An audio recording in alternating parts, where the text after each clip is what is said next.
Greetings. Welcome to here in California, our Sunday morning sit and Dharma talk. And as an introduction to this talk, I want to say something about truthfulness. That there is one place where, if you're interested in Buddhist practice, that you should always be truthful. There are other times where maybe you don't want to say the truth. It's a complicated topic about when to speak and not speak the truth. But unequivocally, when we sit and practice, and in other times as well, we always want to be truthful towards ourselves. We always want to be honest towards ourselves, in ourselves. And the practice of mindfulness could be seen as a practice of truth-telling for ourselves, just recognizing clearly what is here. And maybe it's a process of truth and reconciliation, to really sit quietly and still and really be honest about what's really happening here in the present moment. And to learn to do that in a way that's compassionate, and that's non-reactive, that's kind, that's supportive, but a willingness to really sit here.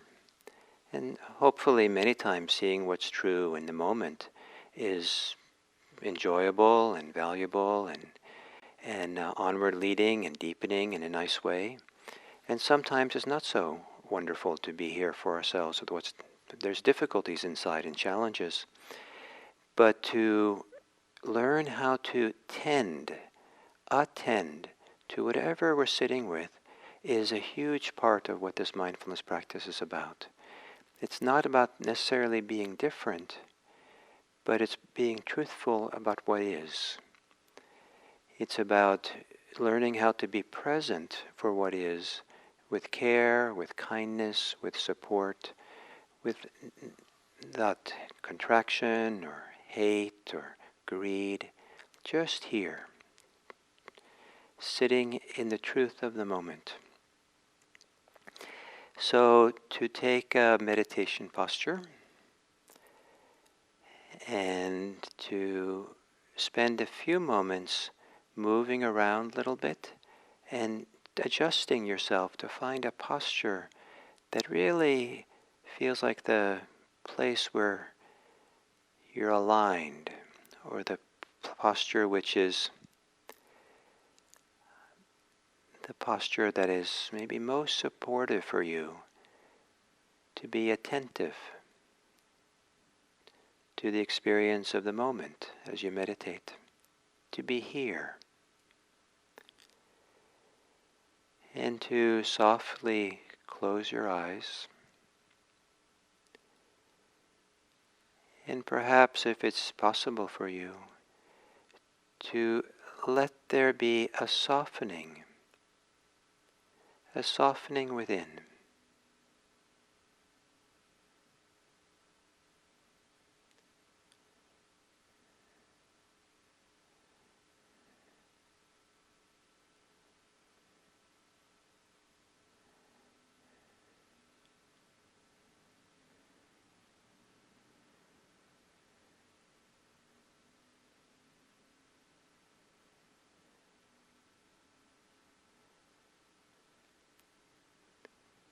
Perhaps taking a few long, slow, deep breaths.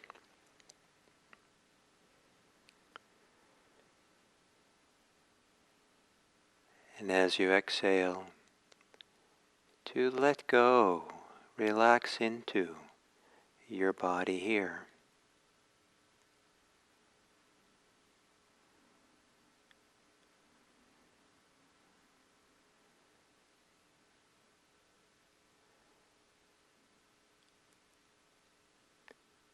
And there is something about being present for the body. The body is always in the present moment. The mind might be wandering off and thinking about other times and other places. And not only is the body always in the present, there's something true about the body. Some people say the body never lies. And as you exhale,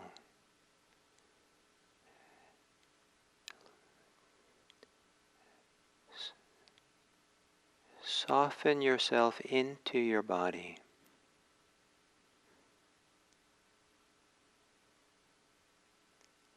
Soften yourself into feeling the truth of the body sitting here.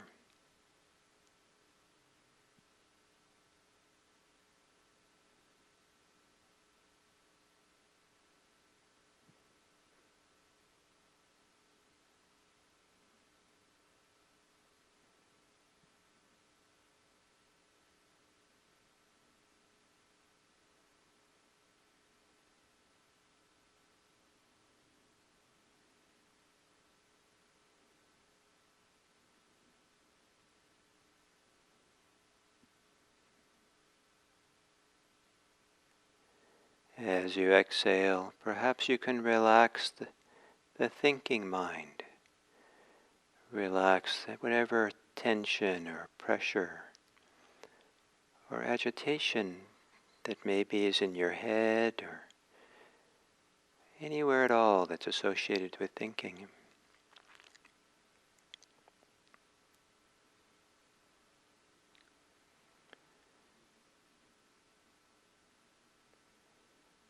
There can be an art to relaxing that's relaxing more deeply into the truth of the moment.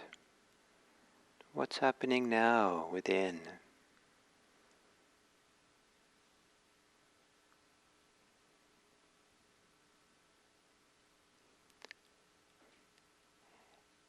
And then the rhythm of breathing in and breathing out can be your friend. If you gently stay with that rhythm, stay with a constancy of breathing in and breathing out, as if it's a thread or a through line through your experience. It might protect you from getting swept away in thoughts and reactions and feelings. Not to deny those things, but the idea is not to be swept away in them.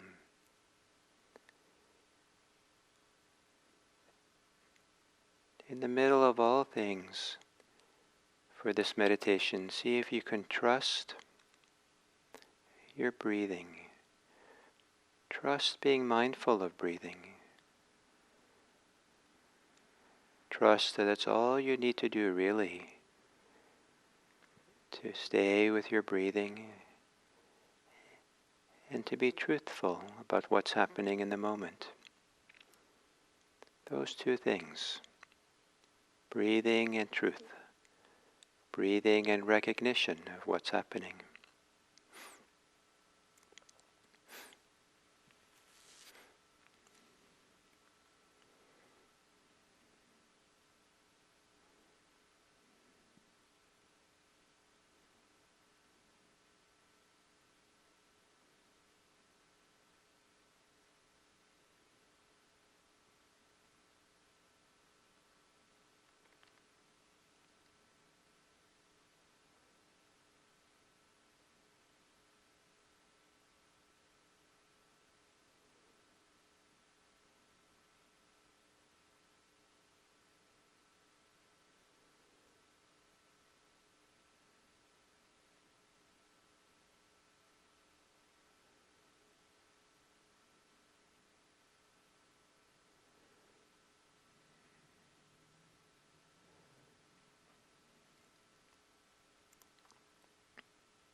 Perhaps you can let there be a quietness and a stillness within.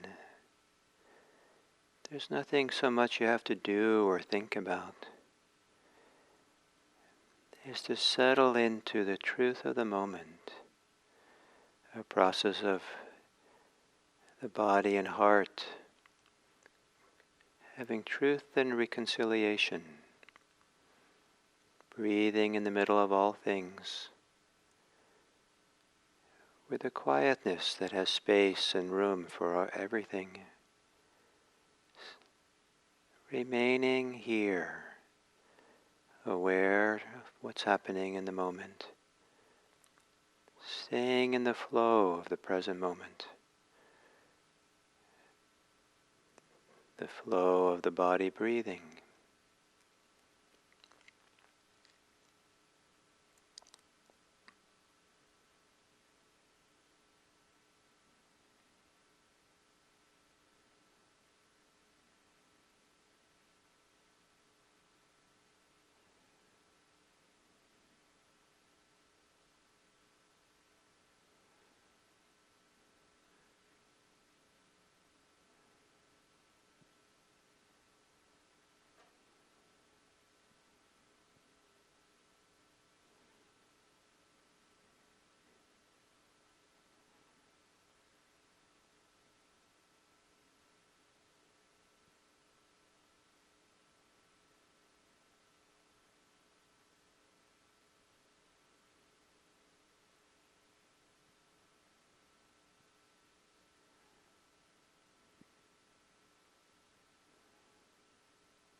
And then as we come to the end of this sitting, to bring to mind this world that we live in, the human world, which in many ways is sick. There's the illness of COVID-19. There's the illness of racism. There's the illness of political division, that's animosity. The illness of economic inequality and challenges. And the list could go on, or maybe you have different ways of understanding this. In whatever ways that this world of ours is challenged, and I use the metaphor of ill, perhaps you can see that you are the medicine, rather than you are the victim of it all, or you as part of the illness. Maybe there's some way, maybe a small way, that you can see yourself as the medicine for this world. And that how you are and what you do is oriented towards making this world a better place.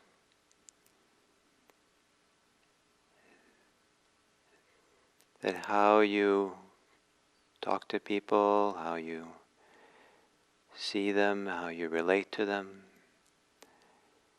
and so many different ways that we act in our lives, it can be the medicine, can be supportive and helpful for others. And may it be, as we engage in Buddhist practice, that one of the motivations, one of the purposes we have for it, is to be the medicine for the world.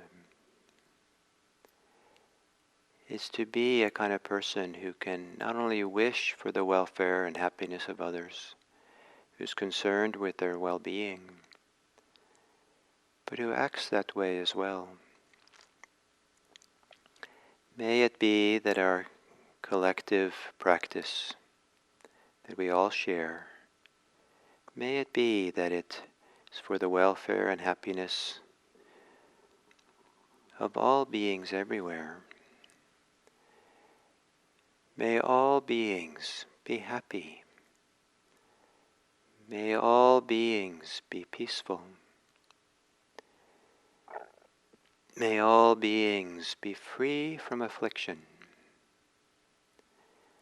May all beings be at ease.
So,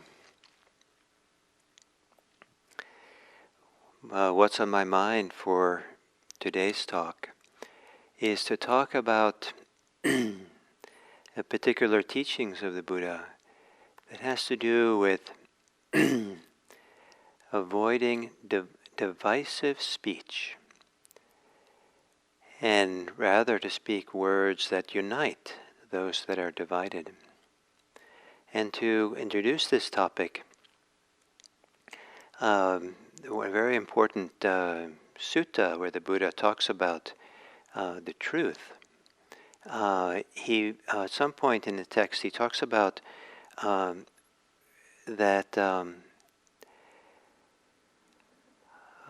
that when you listen to someone, if you go looking for a Buddhist teacher, that you should check the person out. And you should check them out in three ways. You should see that if in what they say and what they do, or even what they think, whether they express any of these three qualities, and that is greed, hatred, and delusion.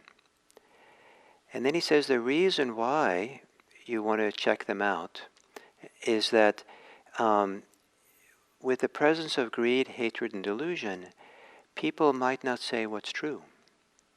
They might say something different than what they know. But when they're free of these fires of greed, hate, and delusion, then you can know that they'll say what's true, or they're not going to be motivated to say what's not true. Because when you listen to Buddhist teachings, you're really trying to get to the truth and be with the truth. And what this points to is the idea that when someone has become mature in Buddhist practice, that how they act is important. Certainly important for others. But how we act is so important that I'd like to say that there are two major steps in the conclusion of Buddhist practice. There is having insight, and then there's acting on that insight. There is having deep transformative insight, and then acting from the way we've been transformed. That somehow becoming spiritually mature, having some fruit of this practice that's deeply satisfying and freeing, that it isn't then we have some kind of, spiritual retirement or enlightened retirement. We just kind of then now can just sit on our couch and look out the window. That acting is important. The actions we do, how we live our lives, is important. So there's two things. There's seeing, and there's acting. And so that's true all along in Buddhist practice. That whenever we learn to see ourselves in a new way, see the world in a new way, discover ourselves in new capacities that are more healthy, more wholesome, more freeing, more authentic, that then the task is to express that, to live that in our lives. And there are 4 areas, well, I'll say it this way, that in one of the most important places for many of us, where we act in the world, where it makes a difference, where we can be the medicine for the world, or we can be the illness for the world, has to do with our speech. I suspect that most of the people who come and do Buddhist practice are not involved with killing and stealing and sexual misconduct causing harm, but the area of speech is much more. We do it all the time, all day long. Many of us talking, or plenty of times, plenty enough, if not to other people, to ourselves, and that that's the action where most of us could spend more time looking and being careful with what we do. And that it's one of the most hardest places to really bring a lot of mindfulness to, because often in speaking, we're absorbed or caught up in what we're talking about, that it's hard to kind of really see what's going on in a deeper way. But the Buddha talked about 4 different ways in which we can speak well, or speak out of the practice. And this idea of speaking out of the practice is such an important one. That as we settle, as we become more connected to ourselves, more aware of ourselves, more self-aware, and are touching into places of freedom, touch into places where we're not caught by our thoughts and our feelings and our motivations and our desires and aversions. And we get a felt sense of some deeper, freer place to be from, calmer, more peaceful place. Then we want to be able to live from that place. And so if you're living from that place in relationship to speech, the Buddha said there are 4 different ways of speaking. 4 skillful ways of speaking, or wholesome ways of speaking. And those are to be true, to speak the truth, to speak that which unites those that are divided, to avoid divisive speech, to speak pleasing, gentle, kind speech, the things that people want to hear and remember, as opposed to harsh speech, malicious speech. And then to speak that which is good and useful and true, that which is useful and good to say, as opposed to speaking that which is frivolous and chaff. It seems to be that the word that the Buddha used for this 4th one it was a compound word, and the first word was frivolous, and the other one was palala, which means literally means chaff, like chaff of the grain. The essence of the grain is the seed. That's where the life is and where the potential is. The chaff, at one point, was protecting the seed, but at some point the chaff is no longer needed, and it's kind of not so important. And so you want to speak the seed. You want to speak the essence of things, what's useful, not which is not useful. So frivolous or useless speech. And so I'll talk a little bit more about each of these, but I really wanted to kind of focus on this speech which unites and connects those who are divided the most. So to speak what's true. There is no Buddhism, no Buddhist practice without it being a truth-discovering process. And this text that I referred to in the beginning about how to check out a Buddhist teacher, are they free of greed, hate, and delusion, is it's they're called the Chanki Sutta. It's 95 in the Middle Length Discourses. It's one of my favorite texts in the suttas. And it has there this idea of safeguarding the truth. And to kind of be very brief on it and not tell you the whole story, a person comes to the Buddha and kind of asks, how can you know what's true? And the Buddha says, how do you know what's true? And he says, well, it's true because I have faith in it, or because it's been told to me by my tradition. And the Buddha then points out, well, there's 5 things that sometimes turn out to be true and sometimes turn out not to be true. And he says, so those are the things that we take on faith. Let's see, I should remember them all. Things that we take on faith, on our approval, because we approve of it, without any more basis than that I like it. Because it's the tradition. It's because this is what people have believed for a long time, and my people believe that, my religion. And the 4th is by reasoned analogy. By analogy, and I think in modern world, it's by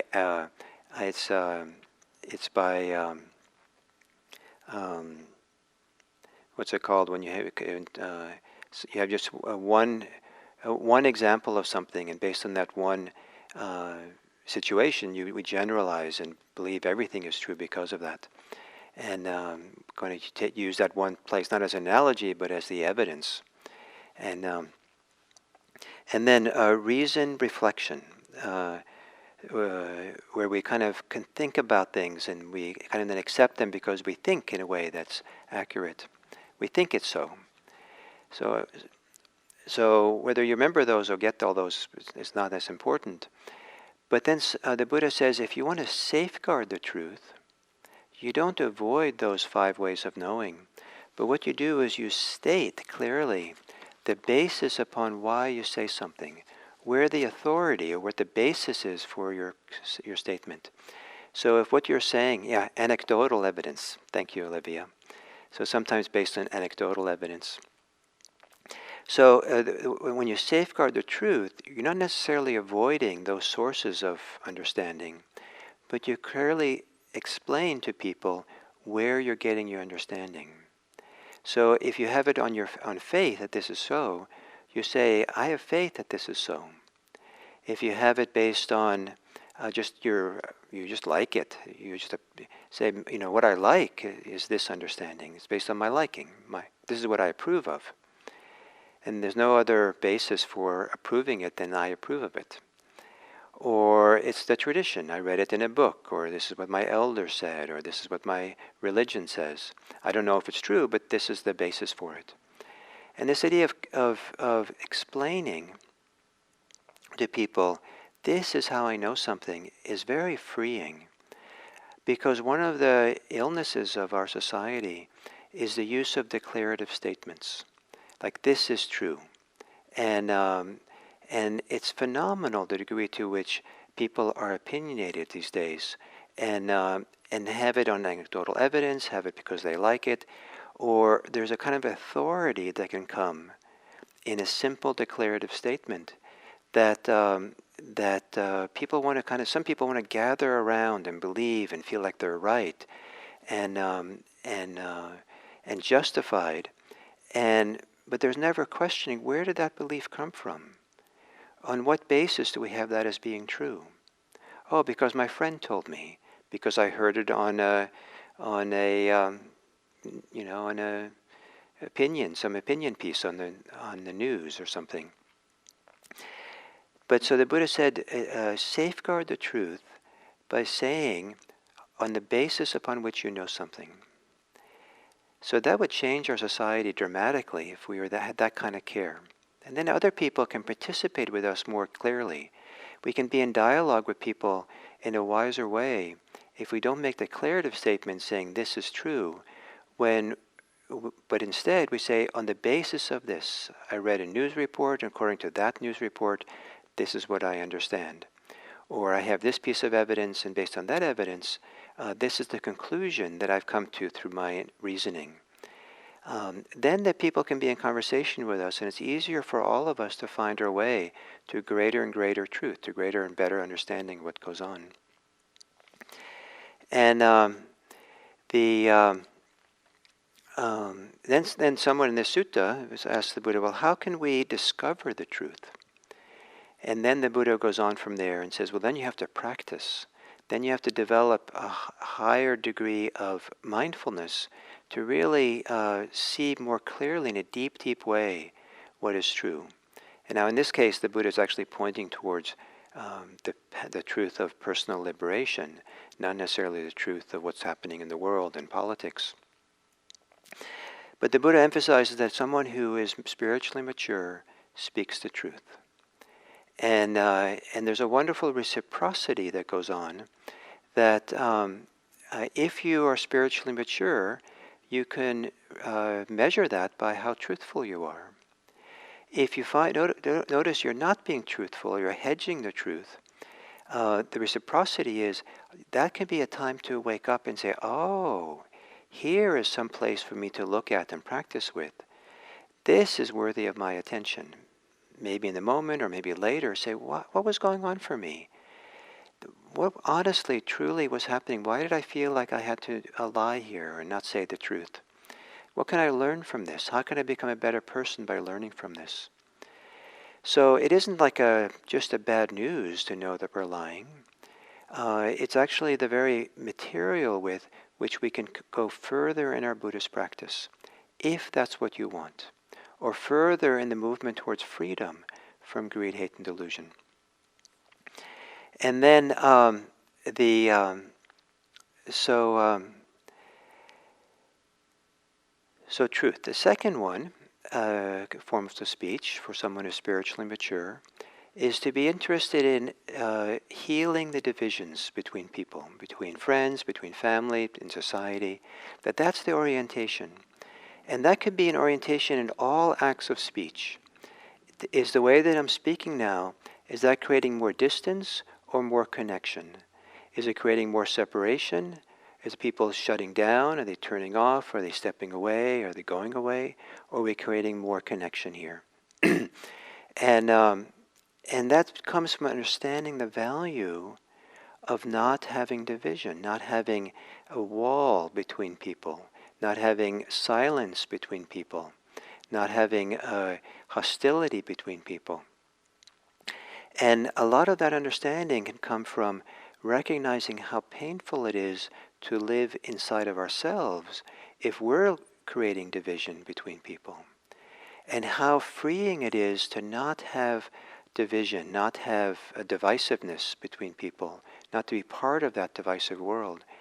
Because then it's easier for our mind, our hearts, our life, our way orientation to the world to be open, to be receptive, to be willing to step forward, to be kind and supportive, to live in a way that's free. As soon as there's a divisiveness, and we're living in that world of divisiveness, we're not really free. Even if the divisiveness mostly comes from another person, it makes it difficult for it to be on the receiving end of that. So if we're being mindful, and if that's what we want to do and learn to be free, then at some point we can start tuning into the impact our speech has. Is the speech we have creating separation or creating connection? And in this politicized world that we live in now, there's plenty of people who'd rather be right than create harmony or unite people, connect people. They'd rather criticize people righteously and point out how they're wrong and try to somehow, with their hammer of their words, insist that they have to be different, they're wrong, they're bad that way, they have to do something differently. And maybe in some ways there might be a right to their point of view, but is there a different way of doing it? Is there a different way of participating in our world that doesn't attack people, doesn't make people wrong or bad, but rather enters in a very honest and clear way, intentional way, to make the world a better place, to engage in dialogue, to try to correct people if they understand things wrong in a false way or not accurate. But can it be done without creating division? How can we do that so there's friendship, there's mutual support, that people feel they can trust us, that people can feel that as we engage in the conversation, that we have their best interest in mind. Even though we might feel that they're wrong, we have their best interest in mind. For many years I served on ethics committees, working with ethical conflicts, conflicts people had with each other. And one of the approaches I had to be in the middle of that was to try to consider what was the best for each person involved. And so that everyone who was involved, would really feel that I was thinking, even if there's some really strong judgments need to come down, that everyone understood it was for the welfare of everyone involved, and as opposed to punishment or punitive. So this idea of this movement towards healing the divisions in family, healing divisions in society, that's an expression of awakening. The third form of speech that the Buddha emphasized is speech which is not malicious. So the speech is not trying to cause harm, not trying to be hostile, not trying to goad people, not trying to irritate people, not trying to get back at people, exact revenge on people, to what we say. That the speech doesn't come out of hostility. And now all these things, one of the reasons to avoid that is not because it's the ethical thing to do, but rather it is a way of harming ourselves as well. That as soon as we're malicious in our speech, the maliciousness might even be harming ourselves more than the person we're trying to have hostile words to. That there's a kind of twisting and contracting and a wounding of our own self that if we pay really careful attention, we feel the alienation from what is most deep and good inside of us, the most satisfying inside of us. And that's not easy to discover because sometimes hostile speech does have a pleasure to it, does have something that's kind of feels good to be right. It feels good to be doing something. It feels good to somehow get revenge, or it can feel like or it can feel effective. I'm protecting myself. I'm trying to create good. Something important is happening here in doing this.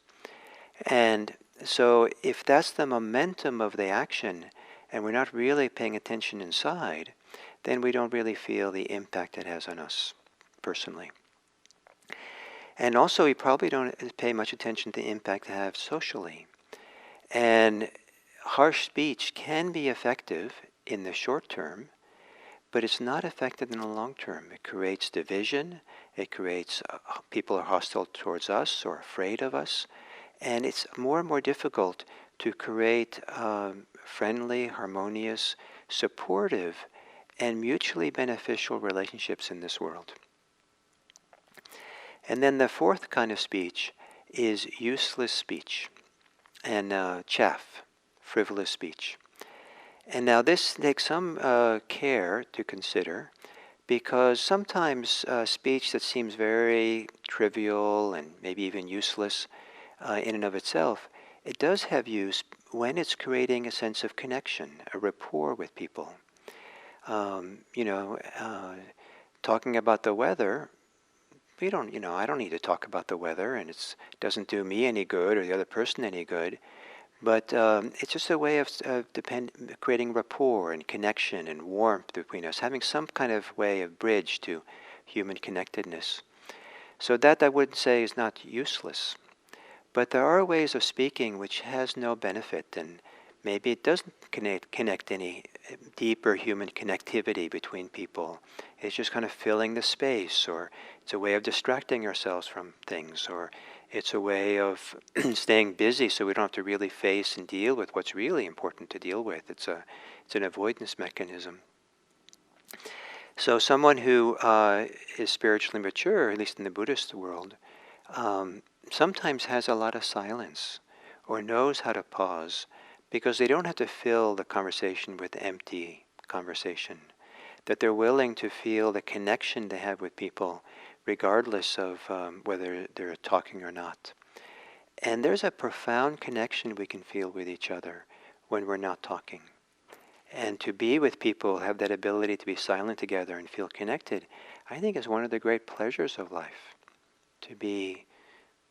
To stop talking and just be and be present. So these four things, and then a few more words about avoiding divisive speech and promoting, bringing together the people who are, divided. Here, I'll read to you how the Buddha says it.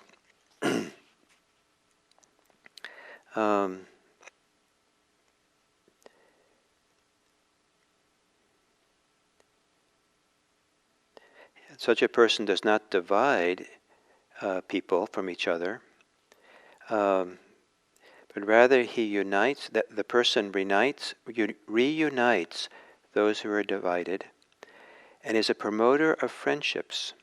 He who enjoys concord, rejoices in concord, delights in concord, and a speaker of words that promote concord. And so how do we become a person who supports reuniting those who are divided? And one of the areas where that's happening in our society right now is the basic fabric of I think one of the central fabrics of the American family.